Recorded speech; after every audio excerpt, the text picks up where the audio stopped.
Larkin & Co. was a dream job. Fresh out of college, I'd worked hard to land an interview, and when the offer came, I was ecstatic.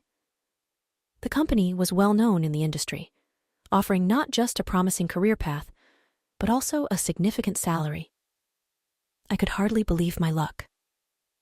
My friends and family congratulated me, and I felt like I was on top of the world. My excitement grew as I prepared for my first day. I pictured bustling offices, collaborative projects, and endless opportunities for growth. When I arrived at the sleek, modern office building for orientation, everything seemed perfect. The HR team was welcoming, the training sessions were comprehensive, and the benefits were fantastic. But during my orientation, my manager, Mr. Romano, pulled me aside. "We have a unique situation," he said, his tone serious but polite. "We need someone to cover the night shift for the next few months. It's crucial work, and we think you're the right fit." I was taken aback. The night shift wasn't something I had considered, but I was eager to prove myself. Plus, the extra pay was tempting. I agreed without hesitation. That evening, Mr. Romano walked me through the office, explaining the tasks I'd be handling. As we moved to the upper floors, the atmosphere shifted. The bustling energy of the day staff was replaced by a hushed stillness. "The night shift can be a bit quiet," Mr. Romano said, almost apologetically. "But you'll have access to everything you need, and our security team is always on duty." He left me at my workstation on the top floor. The office was modern and well-equipped, but there was something unsettling about the silence. I brushed it off as first-day jitters. Night came quickly.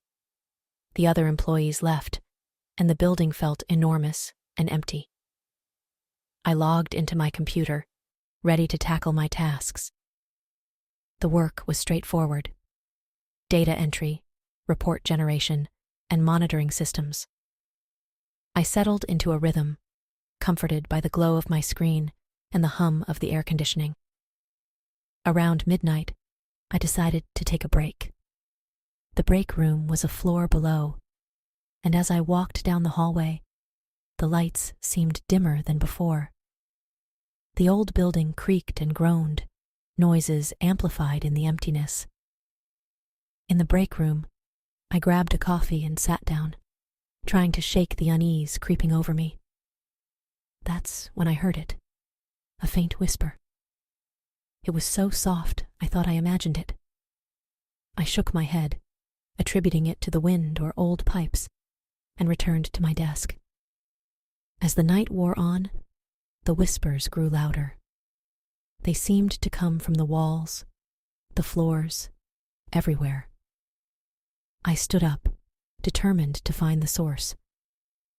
Walking through the deserted office, I followed the sound, which led me to a part of the building I hadn't seen during my tour. A door slightly ajar at the end of a corridor. I hesitated, but curiosity got the better of me. I pushed the door open and stepped inside. The room was small, filled with old filing cabinets and dusty boxes. In the center stood a large antique mirror, its surface fogged and grimy.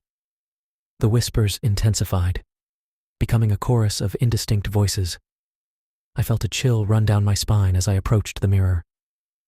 Staring into the mirror, I saw my reflection waver in the dim light. Then, behind me, shadows moved. Figures appeared and disappeared, flickering in and out of existence. I spun around, heart pounding, but the room was empty. When I looked back at the mirror, the figures were gone, but the whispers persisted, growing more insistent. I backed out of the room, my mind racing. What was happening? Was this some kind of prank? I decided to check the security footage, hoping for some rational explanation. In the security office, I rewound the footage, my hands trembling. The camera outside the room showed me entering, but the figures I saw in the mirror didn't appear on the recording. It was just me, staring into an empty room. A sudden noise behind me made me jump. I turned to see the security guard, Antonio, standing in the doorway, his face pale.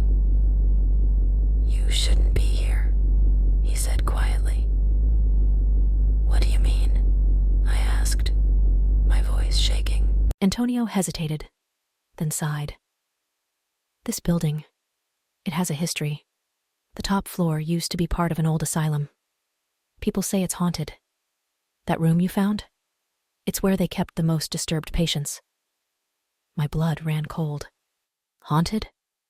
You can't be serious. He nodded grimly. Many have heard the whispers, seen the shadows. Most don't last long on the night shift. I wanted to laugh it off, but the fear in his eyes was real. I decided to finish my shift in the security office. Antonio's presence, a small comfort. The next night, I came prepared with sage and a rosary, determined to face whatever haunted the building. The whispers started as soon as I arrived, more aggressive this time. Shadows flickered at the edges of my vision. My heart raced, but I forced myself to stay calm. Around midnight, I felt a cold hand brush my neck. I spun around, but there was no one there. The whispers turned into wails, echoing through the halls. I clutched the rosary, praying under my breath. In the break room, I saw her, a ghostly figure in an old-fashioned nurse's uniform, her eyes hollow and filled with sorrow. She reached out to me, her mouth moving in a silent plea. Fear paralyzed me, but I forced myself to speak. "What do you want?" I whispered. The ghost pointed to the old room with the mirror. I understood. She wanted me to go back. With trembling hands, I held the sage in front of me and walked to the room. The whispers grew louder, the air colder. I entered the room and stood before the mirror, the ghost by my side. She touched the glass, and it rippled like water. Through the mirror, I saw flashes of the past. Patients screaming, nurses restraining them, doctors performing cruel experiments. I saw the ghostly nurse trying to comfort the patients, only to meet a tragic end herself. Tears streamed down my face as I realized the building held the pain and suffering of countless souls. The nurse's spirit was trapped, seeking justice for the wrongs done. I placed the rosary on the mirror's surface and spoke softly. "You're free now. Rest in peace." The mirror glowed brightly, and the whispers stopped. The nurse's spirit smiled at me, her form fading until she vanished completely. The room felt lighter, the air warmer. I returned to my desk, exhausted but relieved. Antonio found me there in the morning, a look of surprise on his face. "You did it," he said. "The spirits are at peace."